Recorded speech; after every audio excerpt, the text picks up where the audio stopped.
it's very difficult for anybody who thinks of themselves as an intelligent person who's secular to even entertain the possibility that someone died and come back to life.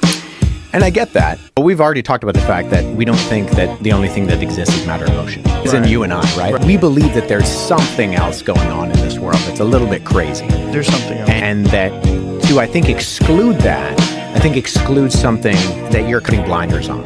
And you do have, you're right in terms of all of these ancient conventions and the ways that things were spread around. But the Gospels are written in the lifetime of the eyewitnesses. And they're written in this period of time where you have groups of individuals who could have fact-check those things. So, how do you fact-check someone coming back from the dead? Well, how many people saw his body, right? Well, Paul says that 400 people saw him all at once.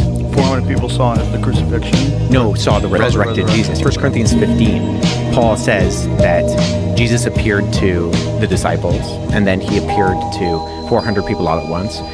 If we read the Gospel of Luke and the Gospel of Luke and Acts, so same author wrote these both documents, he says that Jesus was walking around teaching them for 40 days after he was resurrected from the dead.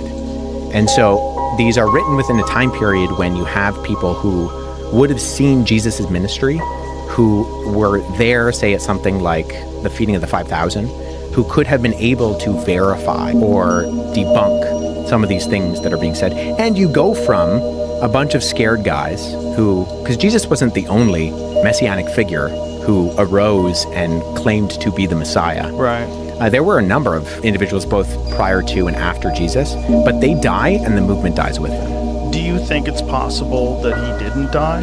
And do you think it's possible that they thought he was dead? Because that does happen. There was actually a case very recently where a guy was about to be harvested for organs. They thought he was dead, and this guy started moving again and came back to life. It's a very bizarre case because his family had been told that he was going to be harvested for organs. They were preparing for that.